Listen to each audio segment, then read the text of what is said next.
Es viernes, señor Olea. Es viernes y la historia, huele a conocimiento, huele a esas pláticas, sabrosas pláticas que nos da nuestro buen amigo, el doctor Joaquín Robles Linares, nuestro historiador de cabecera, quien ya está listo ahí para el comentario. Jesús García y su acto heroico. Joaquín, buenas noches. Pero lee lo que sí, las tres casualidades para referirnos. Fatalidades, casualidades y negligencias. Que como estamos viendo el incendio reciente, ¿no? Sí. Exactamente lo mismo. Exactamente. Sí, efectivamente. Bueno, buenas noches a todos, buenas noches a ustedes. Y efectivamente, oí ahorita que hablaban de este desafortunadísimo incidente que hemos vivido en nuestra ciudad y que desafortunadamente pues estamos viendo las consecuencias gravísimas de la negligencia, de las casualidades y las fatalidades que provocan estas dos cosas. Creo que es importante para situarnos un poco en lo que estamos viviendo, tener una perspectiva histórica. Siempre es importante regresar la mirada un poco a lo que sucedió antes, porque te va a dar herramientas y soluciones para lo que estás viviendo. La historia, así como narración, que no tiene asidero con el presente, pues no deja de ser eso, una narración. El chiste es ubicar esta materia y traerla y apuntalarla en lo que estamos viviendo. Y en las autoridades, desafortunadamente, los tiempos políticos que vivimos, muchas de ellas no tienen esa perspectiva de mediano plazo o largo plazo, y pareciera que a cada día que les estalla un incidente fuera por primera vez. No, desafortunadamente no es así.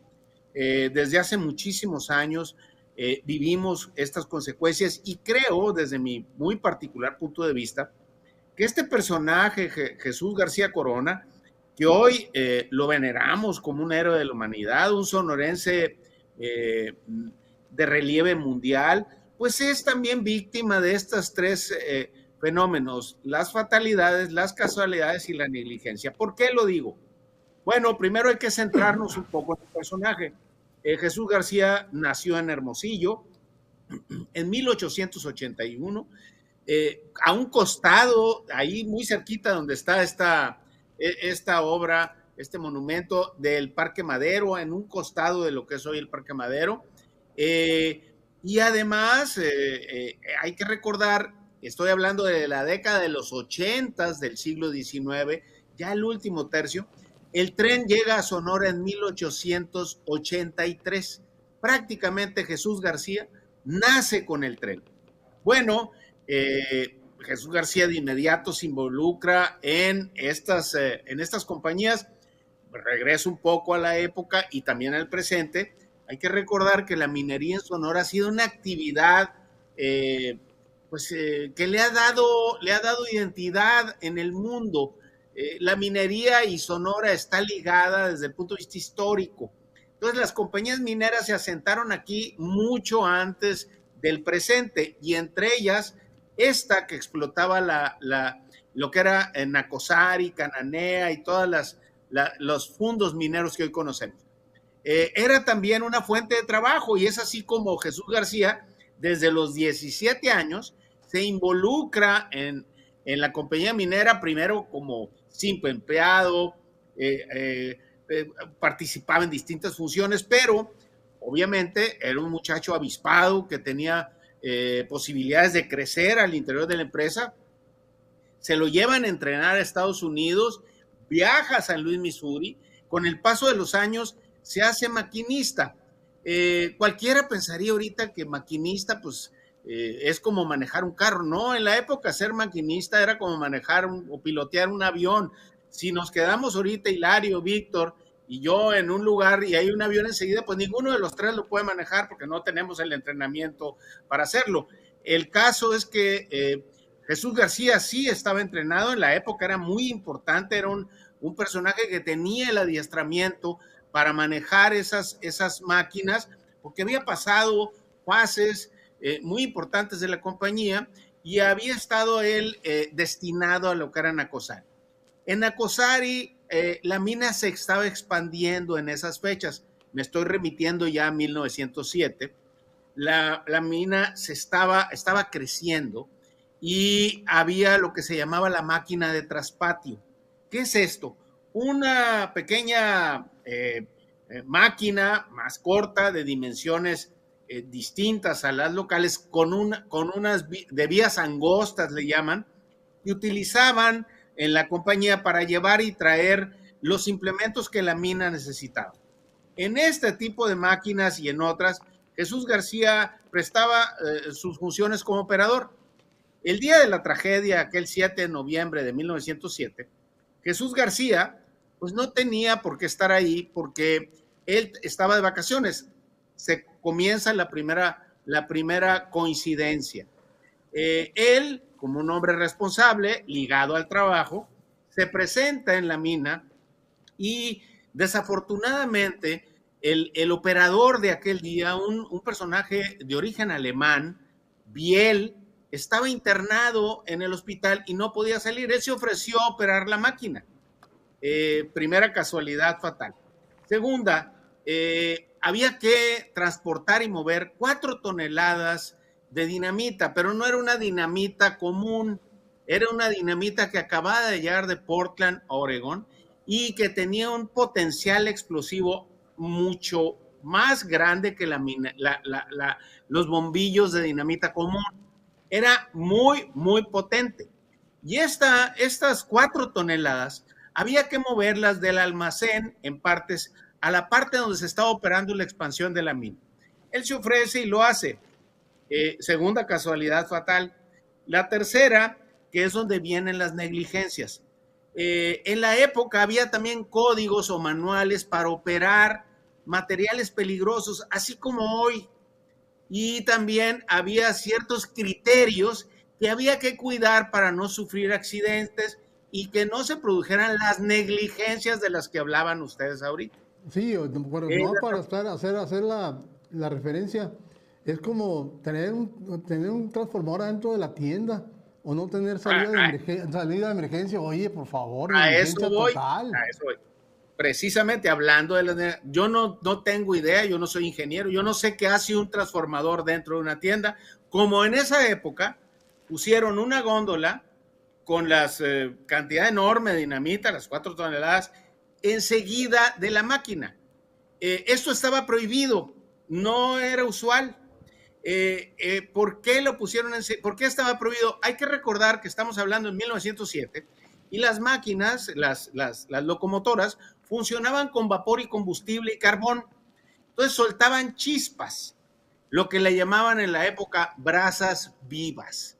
Estaba contraindicado ponerlas cerca y peor pegadas a la máquina. Deberían ir al final, la última góndola, así le llaman ellos, del ferrocarril. Ahí debía ir por si alguna de las chispas llegaba ya apagada al final. Bueno, la pusieron pegada a la máquina. Segundo, había unas parrillas que se usaban como si fueran mosquiteros de acero que contenían o detenían estas brasas vivas que desprendía naturalmente el fogón que le daba potencia a la máquina.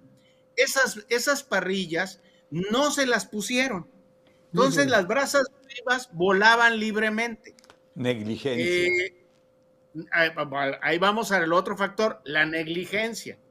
Jesús García, en función de su responsabilidad, empezó a mover la carga de dinamita y tenía que sacarla y llevarla a una bodega que estaba más o menos retirado del lugar donde estaban operando. Al ir caminando, iba subiendo una pendiente y el tren fue más lento en su trayecto, precisamente por la pendiente, que es cuando él se da cuenta que esas brasas habían llegado a donde estaba la dinamita y vio arder aquello. Alcanzan algunos a brincar del ferrocarril entre ellos algunos ayudantes. Sin embargo, él no podía dejar el control de la máquina porque pues se hubiera extinguido la velocidad y se hubiera parado y el desastre hubiera sido peor. Sin embargo, alcanza a llegar y él suponía, o bueno, suponen los que lo conocían, que intentaba llegar a un claro, a un llano, y de ahí aventarse y dejar el tren solo hasta que explotara al final. Desafortunadamente, y aquí viene otra de las fatalidades, pues las llamas no tienen palabra de honor. De inmediatamente aquello se consumió, de inmediato empezó a crecer el incendio y explotaron las 4 toneladas. Les quiero decir que la explosión fue brutal. Se oyó a 16 kilómetros de distancia. No nada más Jesús García murió, algunos de los obreros que estaban cercanos ahí de la mina desafortunadamente también murieron por efectos de la explosión, pero también por efectos de los objetos que la explosión levantó, entre ellos un niño que fue atravesado con un hierro, y pues fue muy dramático. No nada más Jesús García. La situación del pueblo fue caótica, se rompieron todas las ventanas, vidrios, techos de lámina, fue un desastre aquello, y de inmediato cundió la información por telégrafo a las distintas capitales y obviamente a Sonora. Aquello fue un acontecimiento terrible. De inmediato empezaron, como hoy las investigaciones, se empezaron a dar cuenta de lo que había sucedido. Sin embargo, a diferencia de otras fatalidades, aquí sí se vio precisamente el arrojo y el heroísmo de un personaje que intentó llevarse esa cantidad de dinamita afuera de la ciudad de Nocasari, que a fin de cuentas ayudó en la medida de lo posible a evitar más muertes, y con el tiempo el régimen de la época, el régimen porfiriano, tomó a Jesús García como un personaje pues que caracterizaba lo mejor del mexicano de la época, un hombre esforzado, un personaje que venía de las clases obreras, que se había sacrificado por los demás, y creo yo que Jesús García pues es de esos personajes o celebridades que cruzaron incluso la revolución y no fue demonizado, al contrario se convirtió en una especie de símbolo. También por un detalle que vale la pena rescatar, los obreros más organizados de la época, estoy hablando de finales del 19 y principios del 20, eran los ferrocarrileros o los sindicatos ferroviarios, como se les conocía en Europa o en Sudamérica. Lo hicieron también un personaje de combate y de exigencia laboral. Y así Jesús García se convirtió precisamente también en un símbolo de aquella revolución obrera.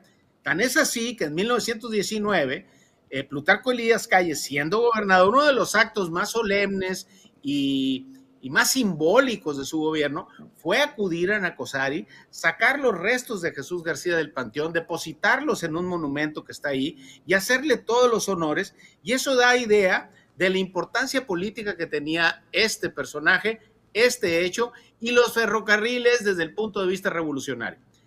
Para terminar, ustedes pasan muy seguido por ahí, lo que es el Parque Madero. Ahí hay un monumento Art Deco, creado por Fermín Revueltas, miembro de una familia distinguidísima de artistas a nivel histórico y nacional, y Ignacio Azúnzulo, otro escritor. Este también es muy bueno, pero hablo del otro, de lo que se llama el terrón de azúcar, que está ahí cerca, ¿no? Uno blanco. Ese está hecho en 1932, construido a instancias de la Unión de Obreros e Intelectuales de la época que presidía Juan de Dios Bojorquez, y es una de las pocas muestras que tenemos en la ciudad de Art Deco, y este monumento está dedicado a Jesús García y está inspirado precisamente por todos los sindicatos obreros de la época, intelectuales, que estaban también ligados a estas corrientes políticas. Entonces, para cerrar, desafortunadamente hemos vivido en Sonora muchos acontecimientos que tienen que ver precisamente con este tipo de fenómenos.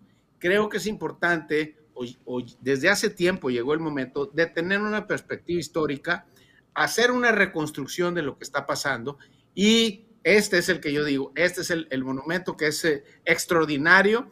Debemos de cuidarlo más. Le hago una sugerencia a las autoridades para darle el valor que tiene. Es un valor importantísimo, es uno de los muy pocos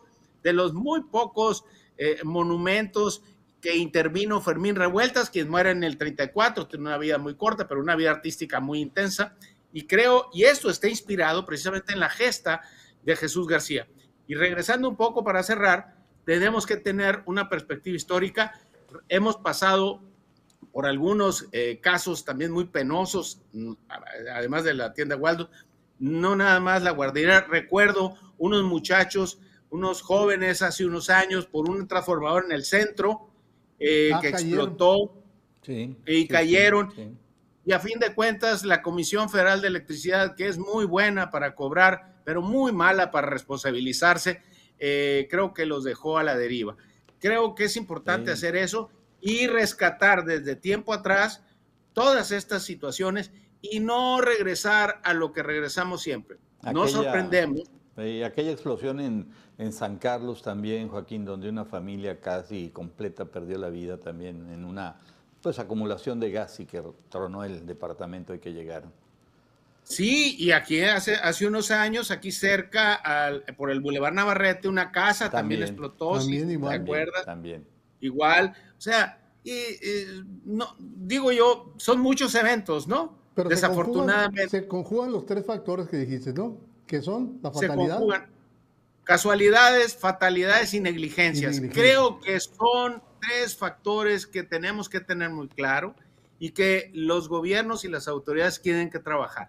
No debe haber fatalidades porque no debe haber casualidades ni negligencias. Sí. Ahí es lo que hay que trabajar. Sí. Me sumo a algo más, Joaquín, y también yo sí creo que gobiernos municipales, estatales, federales tienen que trabajar más, pero también quienes hacen las cosas, o sea, el dueño de esas tiendas tiene que hacer cosas pensando en que no va a suceder una desgracia de este tamaño, porque esas cosas no se valen. Es la negligencia.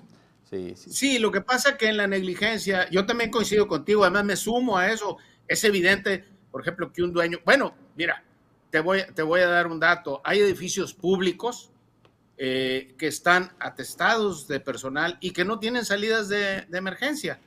Cualquier situación crítica va a ser una tragedia. Sí, hay que entrar ya definitivamente a eso. Y hay que obligar a que los códigos o los manuales o lo que se haga con las construcciones se respete y se haga en beneficio de todos. Y creo que eso es importante precisamente para que esas fatalidades y esas negligencias pues sean lo mínimo, no impacten, claro. Porque las tragedias son cíclicas, desafortunadamente, cuando esto no se cumple o no se observa bien. Esto nos lleva precisamente a esto de Jesús García y bueno, no podíamos dejar pasar la fecha. Extraordinaria tu relación y tu analogía y cómo fuiste llevando las cosas hasta llegar al punto importante, Joaquín, que es pues hacer las cosas bien. Joaquín, muchas gracias. Así es. No, hombre, muchas gracias a ustedes. Que pasen un muy buen fin de semana. Igualmente, el ingeniero. El doctor Joaquín Robles Linares, nuestro historiador de cabecera. Gracias.